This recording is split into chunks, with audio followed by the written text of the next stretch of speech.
भाटी राजवंश प्रारंभ में बताते पंजाब साइड में थे, इसके बाद में इधर वाली साइड में आ गए। और भाटी राजवंश का जो संस्थापक था वो भट्टी था, बताते हैं लगभग 285 ईस्वी के लमसम। और इनका जो प्रसिद्ध दुर्ग है वो है बटनेर दुर्ग। ये भूपत भाटी ने बनवाया था लगभग 288 ईस्वी। राजस्थान का सबसे प्राचीन दुर्ग माना जाता है ये बटनेर दुर्ग, सबसे पुराना दुर्ग माना जाता है। विदेशी आक्रमणकारी इस साइड से आएगा तो सबसे पहले यही सीध में आएगा। ये मानते हैं कि सर्वाधिक विदेशी आक्रमण झेलने वाला जो दुर्ग है वो बटनेर दुर्ग है। यहां पर तैमूर लंग ने आक्रमण किया था। उसने अपनी पुस्तक तुजु के तैमूर में लिखा है कि इतना मजबूत दुर्ग मैंने हिंदुस्तान में कहीं नहीं देखा। ये एकमात्र ऐसा दुर्ग है बटनेर दुर्ग जिसमें हिंदू प्लस मुस्लिम महिलाओं ने साथ में जोहर किया था। और यहां शेर खां की कब्र भी है। यह भाटियों की प्रारंभिक राजधानी मानी जाती। इसके बाद में है आक्रमण हुआ था यहां, और भाटी इस साइड में आ गए थे, कहां, तनोट में। और अपनी राजधानी, दूसरी राजधानी मंगलराव के समय भाटियों ने दूसरी राजधानी तनोट को बना लिया था। और तनोट किसके लिए प्रसिद्ध है? तनोट माता के लिए प्रसिद्ध है। ये कहानी सारे जानते हो, युद्ध के समय माता के यहाँ बम डाले गए, वो छूटे नहीं थे बम, इस हिसाब की कहानी है। तो बस इतना ध्यान रखना, तनोट माता एक तो सैनिकों की कुल देवी है और एक इसे रुमाल वाली देवी बोलते हैं। तनोट के बाद में भाटी आ गए थे लोदरवा, और भाटियों ने अपनी तीसरी राजधानी जो बनाई थी वो लोदरवा को बनाई थी। लोदरवा किसके लिए प्रसिद्ध है? लोदरवा की राजकुमारी थी मुम्मल, और जिसका प्रेम संबंध बताया जाता है अमरकोट के महेंद्र के साथ। अमरकोट में बाबूजी का ससुराल था, वहां सोडा राजपूत थे, आज भी वहां सोडा राजपूतों का राज चलता है। तो अपने पाकिस्तान में चला गया वर्तमान में वो स्थान।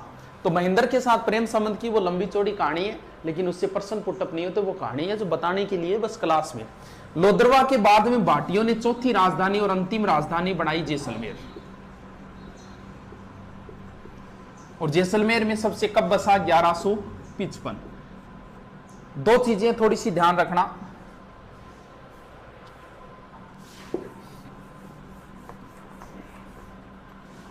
एक तो है त्रिकुट पहाड़ी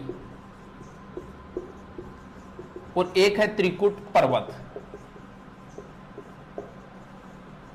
त्रिकुट पहाड़ी के ऊपर तो जैसलमेर दुर्ग है, और त्रिकुट पर्वत के ऊपर केला माता का मंदिर है करौली में। कैसे केला, कैसे करौली, कैसे कालीसील। केला माता का मंदिर करौली में है, और करौली ये कालीसील, काली सिंध नहीं है, कालीसील है। कालीसील जहां पे लंगूरिया गीत गाया जाता है मीणा जाति द्वारा। लंगूरिया नृत्य गीत एक ही बात है। जैसलमेर दुर्ग की जो बातें हैं वो अधूरी सी है। जैसे यहाँ 99 बुर्ज 100 पूरे नहीं हुए। यहाँ 2.5 साके है, एक साका अधूरा रह गया था। जैसलमेर दुर्ग के 2.5 साके है, 2.5 साके यानी अधूरा रह गया था साका। साका जोहर वगैरह क्या है ये तो लंबी चौड़ी कहानियां हैं, कभी फिर करेंगे। थोड़ा सा 2.5 साका ध्यान रखना। 2.5 साका कहाँ का प्रसिद्ध है? जैसे पहला साका बताते हैं मूलराज के समय हुआ था। अलाउद्दीन का आक्रमण हुआ था। 2 डेटें आती है 1292 और 98, लेकिन राजस्थान का पहला साका 1301 में हुआ था, इसलिए यह प्रमाणित नहीं माना जाता। दूसरा जो साका हुआ था वो दुद्दा के समय हुआ था, बताते हैं फिरोज शाह का आक्रमण हुआ था। और तीसरा हुआ था 1550 में लूणकरण। लूणकरण रूठी रानी उमादे का पिता। लूणकरण के समय हुआ था। गंधार के अमर अली का आक्रमण हुआ। पुरुष तो मारे गए थे, लेकिन महिलाएं जोहर नहीं कर पाई थी, जो अधूरा रह गया था। ये अधूरा साका है 2.5 साका। बाकी सर्वाधिक साके है जैसलमेर चित्तौड़गढ़ दुर्ग में हुए हैं 3। ये थोड़ी सी बातें थी नॉर्मल सी भाटी राजवंश की। 4-5 शासक है जाट शासक, उनका भी देख लेते हैं। फासली रीडिंग मार रहे हैं ये जाट राजवंश। जाट राजवंश का उदय औरंगजेब के समय हुआ था। राजवंश की जिक्र करें औरंगजेब के समय, औरंगजेब के विरुद्ध गोकुला मथुरा का एक जाट था गोकुला ने अपने कुछ व्यक्तियों को लेकर औरंगजेब के विरुद्ध खड़ा किया था। तो गोकुला जाटों का प्रारंभिक नेता है। ये जाट राजवंश का संस्थापक नहीं है, जाटों का एक तरीके का नेता है। इसने अब्दुल नमी की हत्या कर दी थी, जो हिंदू मंदिरों को तोड़ रहा था, और औरंगजेब ने गोकुला को मरवा दिया। इसके बाद में नेतृत्व करता बन गया राजा राम। जाटों का दूसरा नेता है राजाराम। राजाराम के बारे में आता है कि राजाराम ने अकबर की कब्र को लूटा था।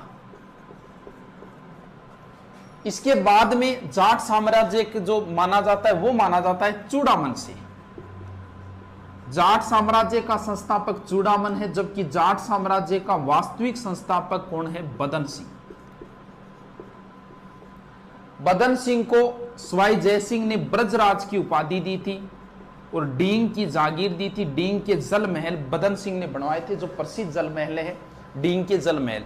डींग वैसे जल महल जयपुर के अंदर ही है, लेकिन जो प्रसिद्ध जल महल है वो यहीं की है। ब्रजराज की उपाधि और जाट साम्राज्य का जाटों का प्रारंभिक नेता गोकुला, फिर राजाराम, जबकि जाट साम्राज्य का संस्थापक चूड़ामन है और जाट साम्राज्य का वास्तविक संस्थापक बदन सिंह को माना है। इसके बाद में जाटों का शक्तिशाली जो शासक है सूरजमल को माना जाता है। और सूरजमल जी ने ही एक दुर्ग बनाया था जिसका नाम है लोहागढ़। कद बनाया गुरुजी? 1733।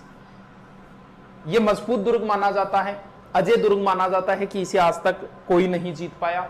लोहागढ़ दुर्ग, लोहागढ़ दुर्ग में दो चीजें, एक तो जवार बुर्ज है और एक फतेह बुर्ज है। जवार बुर्ज दिल्ली विजय के उपलक्ष्य में, किसने दिल्ली विजय की बाद में करेंगे, और एक फतेह बुर्ज है, ये अंग्रेजों की विजय के उपलक्ष्य में है। इसके बाद में सूरजमल जी का पुत्र था जवाहर सिंह। पिता की हत्या का बदला लेने के लिए दिल्ली गए थे और वहां से दो चीजें उठा के लाए। एक तो अष्ट धातु का दरवाजा, ऐसा उल्लेख आता है कि अष्ट धातु का दरवाजा चित्तौड़ दुर्ग में था जिसे अलाउद्दीन ले गया था। और यह अष्ट धातु मतलब 8 धातुएं, सोना चांदी पीतल वगैरह, वो होती है अष्ट धातु। तो नहीं याद रहे को अष्ट धातु उठाने के लिए जोर चाहिए, जोर जवार सिंह में था।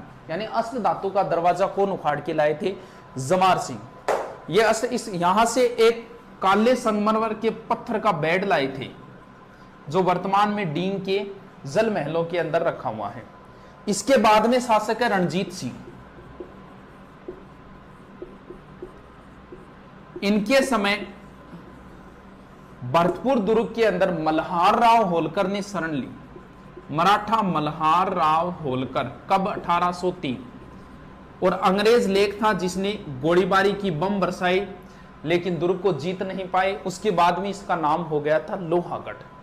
यानी अंग्रेजों को मात देने वाले राजस्थान के एक ही व्यक्ति है रणजीत सिंह।